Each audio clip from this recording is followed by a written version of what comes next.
Hello and welcome to Community Topics, number 23 of Dualistic Unity. I am here now, and that is all I know.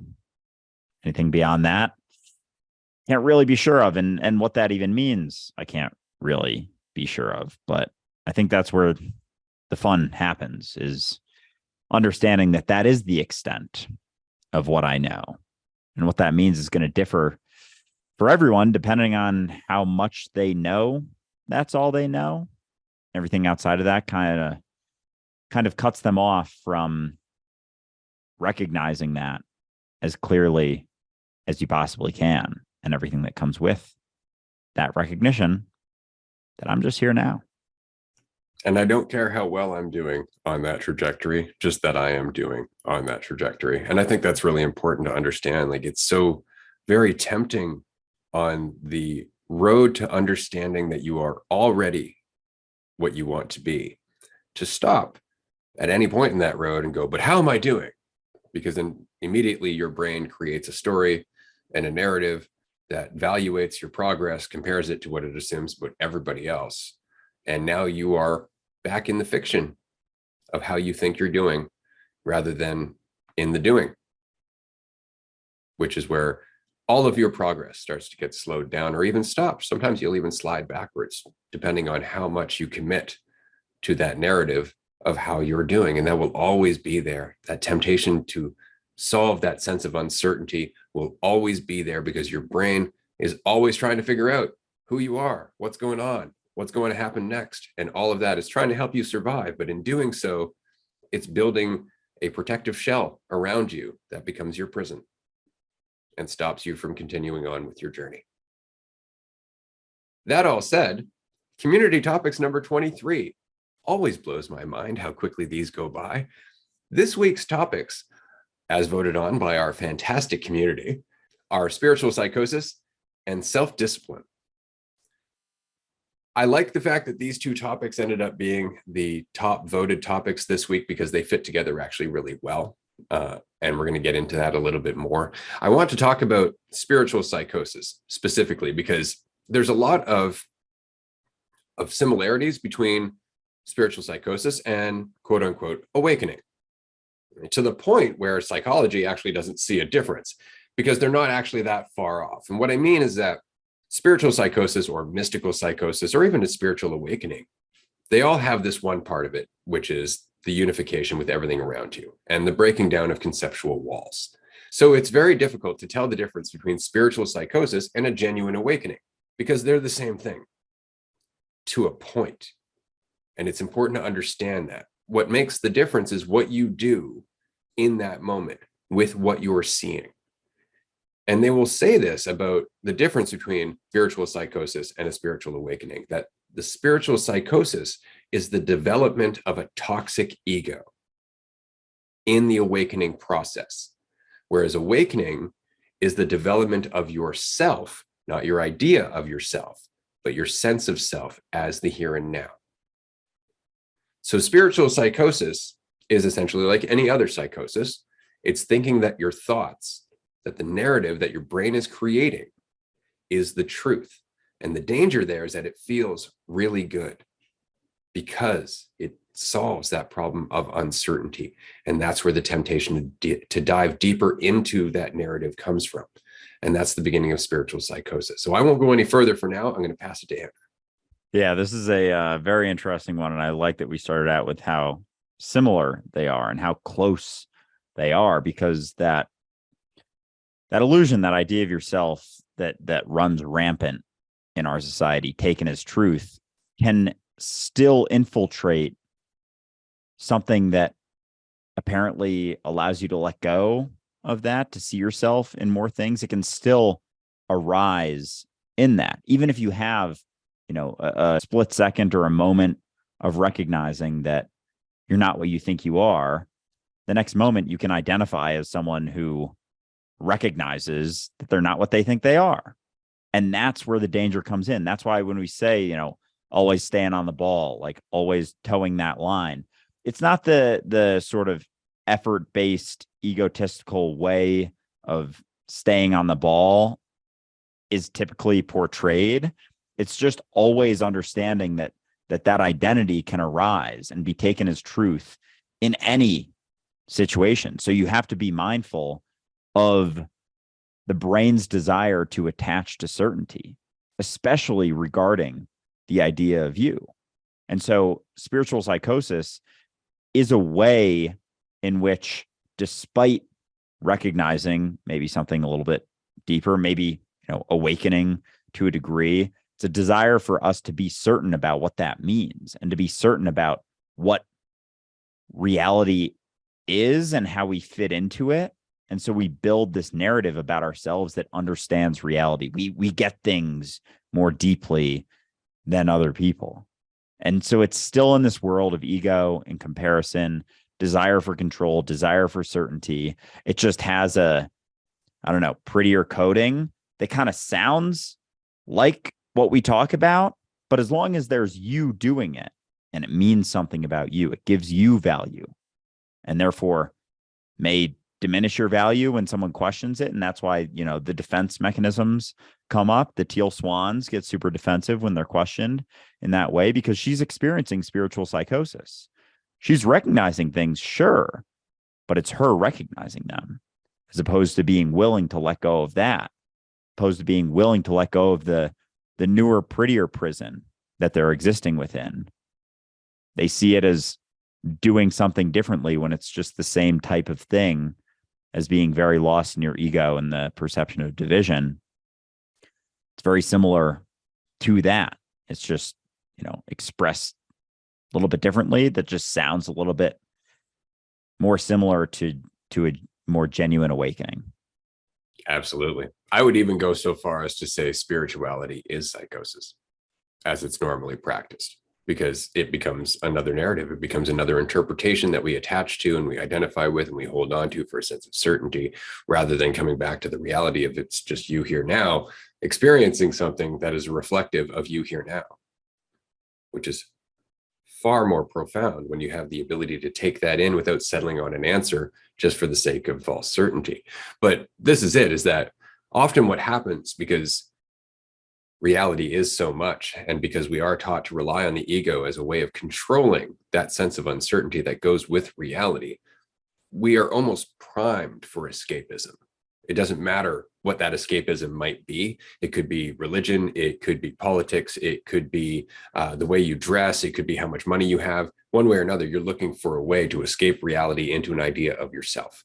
And it's going to make you feel better and more valuable and less uncertain, and you can compare yourself and compete and do all that stuff. You're back in the dualistic illusion, is what I'm saying. And so with spiritual psychosis, what happens is that we suffer to a point where we finally hit that wall where we're just done suffering, and we recognize our identity and we go, that's not the truth. I've been holding on to this. And then we become uncomfortable with what remains, because we're not used to what remains. We're never there. We're always in that fiction, right? And so instead of pursuing that path in reality, we create another fiction. We repurpose our identity to fit in with our new view, with our new assumption that we've settled on. And then we just go right back down the same path. And it's just because, again, the alternative is an entirely different way of living. The alternative is not knowing what to do moving forward. And that's the biggest danger about all of this, right? Is that we are so used to living in our head. We are collectively invested in normalizing psychosis, that when we're not in a state of psychosis, we don't know what to do. We don't understand that we can just do without the fiction of ourselves driving us towards something or away from something. We don't understand that because we don't spend any time in it, except when we're children. And when we're children, we're judged by adults for being in reality and not taking their fictions more seriously.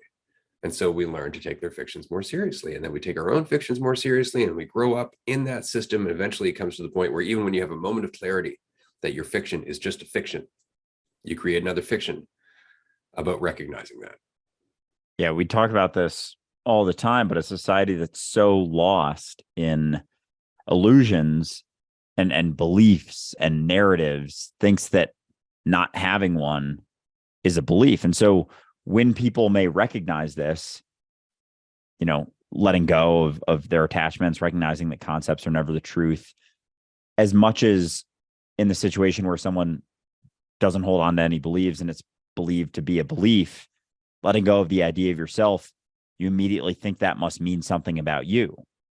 And you build another narrative on top of the lack of narratives, which is just fascinating, but that's how it goes. And that's oftentimes what we do. And what all this comes down to is being in reality here now without so many narratives. But we're so caught in trying to define everything and believing that the description is the described of ourselves, of reality, that when we have an instance where we recognize that it isn't, we think we get back into concepts so quickly. And it's like an avoidance of the discomfort that comes from sitting in that uncertainty and that raw uncertainty. And as Ray said, because we never really have any experience in sitting in uncertainty and doing something for the sake of doing it. We're so caught in ideas and concepts that we think that everything has to be done for an ulterior motive, for another reason. And so we can't sit in a space that is just doing something for the sake of doing something, because the idea of us doesn't exist there. And so it's that avoidance of the uncertainty, really, I think, is what it comes down to with so many things in our lives, not the least of which being spiritual psychosis. I guess that's any psychosis, is the avoidance of uncertainty, the reliance upon concepts to define something that's undefinable, but we do it anyway. And it's become so normalized that we think that that's the way things actually are, that we think things are the way we think they are. And it's just about understanding that they never are that. But in a state of spiritual psychosis, it's just a sort of reframed type of psychosis, not too different than what everyone else is experiencing all the time, taking their idea of themselves to be the truth. But it's almost in this in-between state where it just has to do, the narrative just has to do with something maybe closer to the truth, but because it defines you, just because it defines you, it's not it. You're back lost in the conceptual illusion. Again, it just comes back to whether or not what you're doing defines you, and recognizing whether or not that defines you, because it's a double-edged sword, always clinging to that identity. It's a prison, no matter what. There is no such thing as a non-limiting belief. And so as we cling to any of those beliefs, it puts us back in a state of psychosis. And when it has to do with some of the stuff that, we're talking about pretty often, gets labeled as spiritual psychosis. It's really interesting because psychosis is so very difficult to detect, because we're the ones dictating what is real. And so the only way for us to really see when we're caught up in it is through watching our emotions with a certain degree of self-honesty, because your emotions are very much connected to the perception of yourself in the universe that you want to settle on. You will become defensive. You will become distracted. You will experience cognitive dissonance whenever something is threatening that perspective. And if you're aware of that, then you can recognize when you're caught in something. Oh, I'm lashing out. Oh, I'm defending myself. Oh, I'm scared of that being threatened. All of this is indicative that you're holding on to a narrative that's not true and that isn't true, but that has a benefit. And you are so wrapped up in that benefit that you don't want to look at the cost. That's the danger of psychosis, is that we want it to be true. And so to us, it is. And that's why it's so hard to get out of. There was a movie review that we did in the last 2 months about the movie Instinct. And there was a scene in that movie with Cuba Gooding Jr. where he's a counselor and he's talking to his patient, and his patient is suffering from psychosis. She is absolutely convinced that the Pope has been kidnapped and is being held somewhere in the world that only she knows. And she's totally convinced about this because of course it defines her. You see how special it makes her to know this information when everybody else in the world is against her. And so Theo, Cuba Gooding Jr.'s character, takes a page out of a magazine and puts it face down on the desk. And rather than showing it to her, he just asks, isn't it possible that this is a picture of the Pope taken only last week, showing him fine, alive and well in the Vatican? They never turned the piece of paper over. That wasn't the point. The point was the willingness to question the narrative, the willingness to question the psychosis. That's what gets us out of it, is our willingness to question it. But it always feels so good to be in a pleasant illusion. It's so important to recognize that. Like having a profound insight about duality, let's just say, and if it's a deep insight about duality being the nature of existence, you've never had this insight, all of a sudden it just opens itself up in front of you and you're looking at all of the universe in your mind and just going, oh, wow, it really is just one side and the other, making each other relevant. And it dawns on you. And then you recognize all of the myths and all of the legends that have ever been told very much revolve around this apparent duality. But that's not enough, because where do you sit inside this new greater context? And this is where all of a sudden you get the urge to think of yourself as being an energetic being on another level of existence, fighting against the evil to balance out the darkness and all this stuff. And it becomes another narrative, when the fact is that you're still just here right now with more context, with a slightly larger view. It doesn't change you. It doesn't change your value. It changes your experience, unless you maintain the experience you've been having this whole time, which is psychosis, which is the idea that your thoughts are real. And that's what we do. We see that wider world. We see that larger universe. We get a clearer picture and we become frightened, and we narrow it down to something that's easily digestible for our ego, because it's what we're used to. Yeah. So it really does just come down to a willingness to question, like we talk about so much. Just a willingness to question what you believe to be the truth is, what you believe that, even might be true. Willing to recognize that what you think might be true is only ever going to be a fragment of the reality of what's true. It's never going to be the whole thing, but we settle upon these ideas that, it is the whole thing.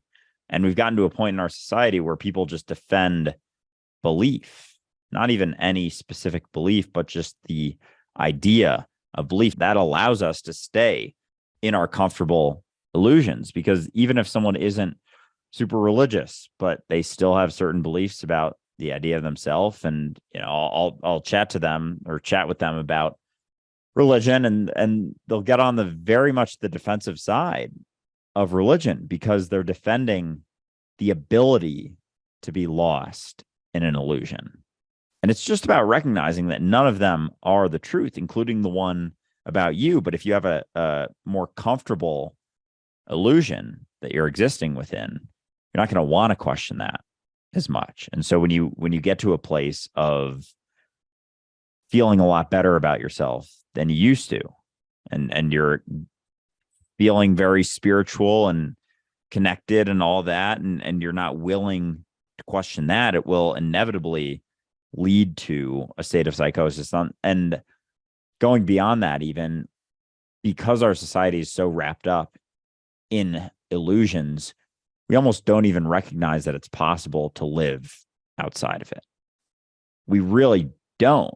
And that's why I love that we're having this conversation, because a lot of people come to us, and we've said it in the past, like, you're speaking a language that I didn't know I was fluent in, because they didn't recognize that anyone was actually talking about this. Because everyone they talk to, when they start having certain recognitions, they're like, oh, you're a star seed. You must be from an intergalactic planet. You're special. You're so special, because they're trying to soothe themselves, because they see themselves as a fucking star seed, or whatever narrative they have of themselves, spiritual being, experiencing a human, whatever they try and cling to feel special.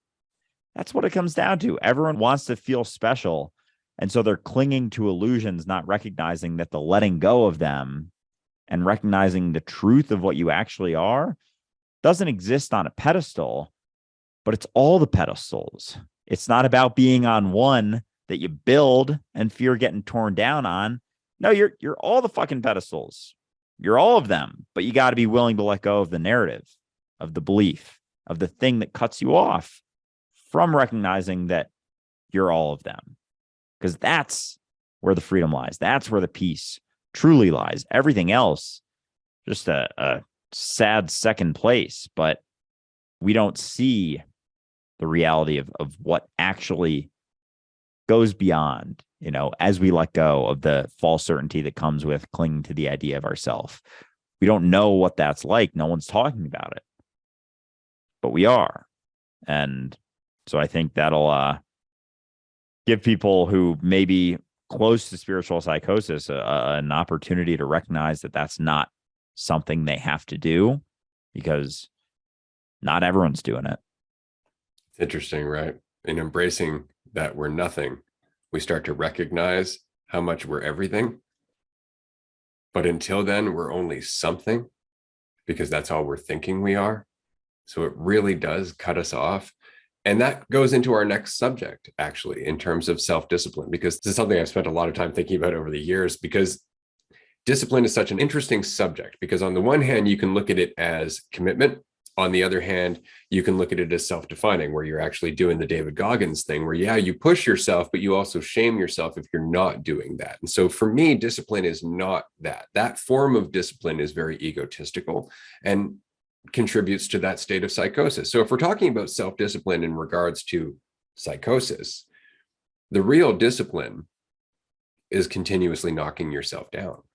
The real discipline is continuously reminding yourself that everything your brain comes up with is an assumption, superficial at best, and allowing yourself to take what you understand without defining yourself with it and continue to progress without attaching to where you've been. That's the discipline. Every time you have a thought that makes you special and boosts you up, are you willing to question it, see the opposite side as equally true, or see both sides as not true at all because they're incomplete in themselves, and bring yourself back down to the ground where you are here now?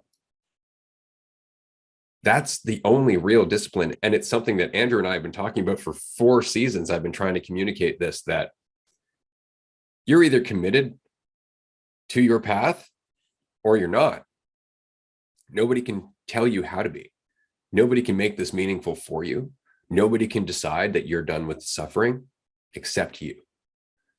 And if you've decided, that is discipline, maintaining that decision to go in another direction, regardless of your habits, regardless of what you're used to doing, regardless of what you know. That's discipline. It's not something that you have to beat yourself to make happen, but it is certainly something that needs to have a priority to you. It's something that has to mean something to you. That all said, though, it also needs to be clear what it is you're doing. Some people are very committed to the spiritual path without recognizing the spiritual path they're committed to is actually the psychosis they've been committed to the entire time.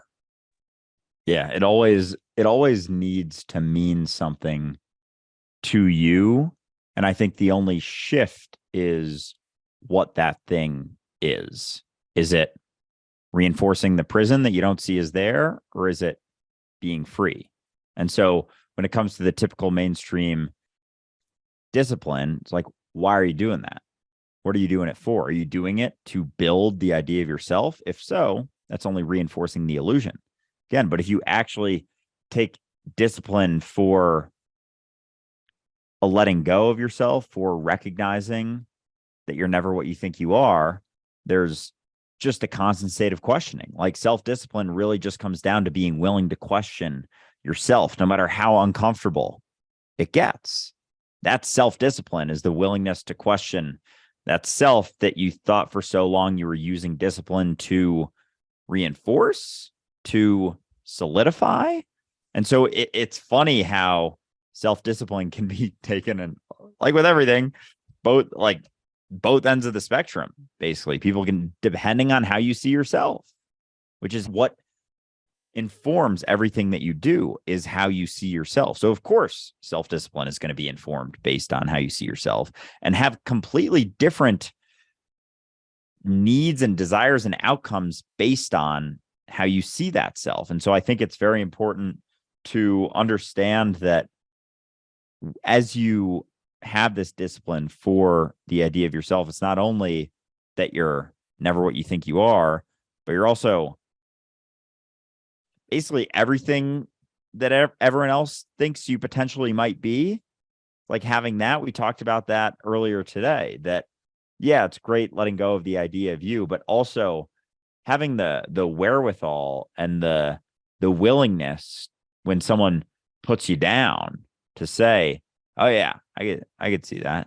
You're a fucking asshole. Yeah, that's in there. Oh, I can certainly be an asshole. And there's almost like coming to terms with that sets you free. Because when it's the whole spectrum, when you recognize the whole spectrum, but you have preferences about it, it cuts you off. Like the spectrum, being the spectrum is being the flow. The flow has no preferences. The flow has no better or worse. It's just the flow. It's neutral. And so as you recognize yourself as neutral, you will be tapped into that flow. So recognizing your neutrality in everything is what self-discipline comes down to. It's a willingness to let go of the idea of what you cling to for that sense of self, and a willingness to entertain any idea that anyone has of you and not deny it, because that's denying an aspect of the spectrum, an aspect of the flow, which is the reality of what you are. Because as you deny it, that just reinforces another identity. I'm not this. So you're saying that you're this? Well, that doesn't sound like recognizing that you're just reality happening. Sounds like you have preferences and are reinforcing that fucking illusion again. So have self-discipline and be willing to question it. I love that you mentioned that self-discipline could mean two different things to two different mentalities. And we kind of touched this briefly in our Instagram live earlier this morning, that there really is a difference in the perspective. Andrew and I are never saying, believe that we're one. We're never saying, believe that you're God. We're never saying, believe that you're awareness. If anything, we're really trying to break down those concepts all the time. So you're just left with yourself. And I understand that we're quite repetitive about that. And I know I am, because it's deliberate. I'm always saying, da, da, da, da, da, da, da, da, but don't take any of that seriously. Da, da, da, da, da, da, da, yeah, but not really. And it's because you always have to do that if you're going to maintain this conversation without causing toxicity that you don't intend. And it's just like Jesus was saying, let those who have ears to hear, hear. Depending on the mentality that you're in, what you hear may not be what you think you hear. And this is what I'm saying about the two different perceptions of self-discipline. If you are trying to be something, if you're trying to be an idea, you're going to have a totally different perspective of self-discipline. You are trying to discipline yourself to become something, which is a different self. That's your ego self. That's when you're in psychosis. Whereas self-discipline from the other perspective is to discipline yourself to just be what you've always been. And so you could be saying the same word to someone else, and they will take it a different way based on whether or not they are actually in that psychosis. And they both sound like the same language. Really important to recognize this, that you could both be speaking English and speaking about two entirely different worlds, thinking that you mean the same thing. So do try and keep that in mind, that recognizing when you're talking to yourself, if you're telling yourself a story, it doesn't feel much different as when you're in reality, except that you're talking to yourself. That's how you know you're not in reality. Yeah, because that lack of the narrative following you around, without that, you're just left where you're at. And that's always my barometer for any sort of belief or idea about what someone, oh, maybe it's this, maybe it's that, maybe it's, there's an old man sitting up in the sky judging everyone. It's like, do you need your mind to experience that perception of reality? Do you need thoughts in order to reinforce that idea? If yes, question that. Question that always. And so the idea of yourself is another thing that you need your thoughts to do. If you couldn't think, if you couldn't use your mind, you would just be left where you're at, here now, being yourself. And so for me, self-discipline, spiritual psychosis just comes down to how lost in the thoughts are you? Are you experiencing reality through thoughts, or are you experiencing reality?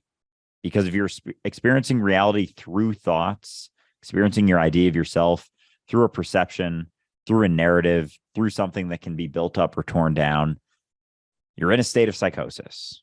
And oftentimes that manifests as spiritual psychosis. If you're using any of these recognitions to try and feel better about yourself. And so at the end of the day, this self-discipline just comes down to recognizing when you're doing that and being willing to question, no matter how uncomfortable you get. Like the David Goggins whole discipline side is about discomfort, but it's about a sort of forced physical discomfort that benefits you. What I see as self-discipline is a letting go of the need to do anything to build any idea of you, because everything you're doing is questioning that idea, is a letting go of that idea. Because there's a fuckload more discomfort with that. I'll tell you that, than any sort of physical David Goggins type discipline out there. Letting go of you, the what's been the crux of your reality for a very long time, is arguably the most uncomfortable thing you can do. But that's what self-discipline really comes down to in my eyes. Absolutely. And you know that it is so difficult to do because of how few of us do it before we cling to another narrative. Our brain really doesn't like the idea of not knowing what it is and what's going to happen next. That lack of certainty drives our brain nuts. It immediately creates that sense of cognitive dissonance. It's really important to just recognize that, because when you're focused on your ego, discipline is going to be an active effort.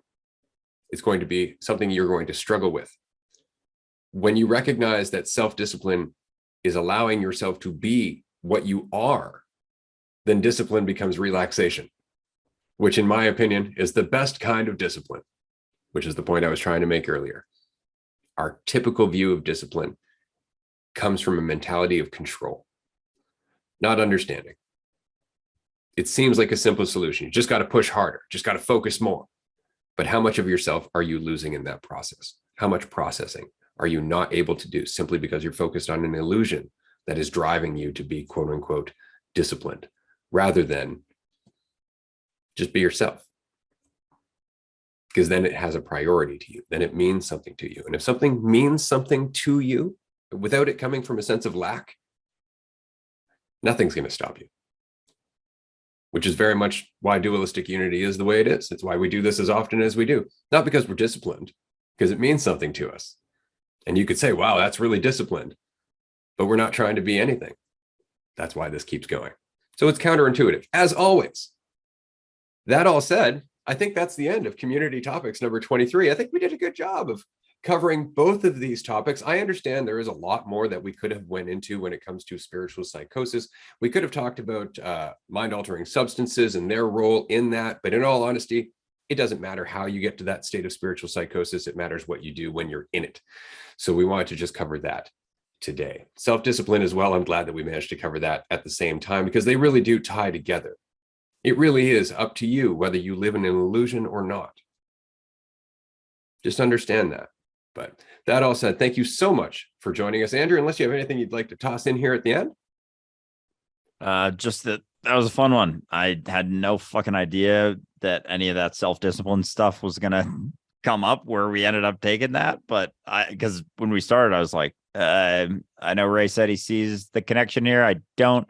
And then it makes total sense after we're talking about it. Like, self-discipline is the action that you take in order to avoid or reinforce spiritual psychosis, depending on how you see yourself.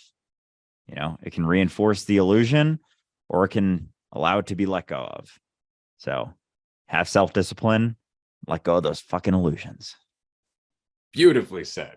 That's the end of this episode. Do join us on Discord or Patreon if you would like to participate in the weekly vote for these community topics episodes. Of course, we do take the suggestions on Discord, but the vote itself takes place on Patreon. So if you have any questions, do reach out to us. But this has been a blast. As always, thank you to everybody who participated in this week's vote and suggestions. We will see you next week. Bye, everyone.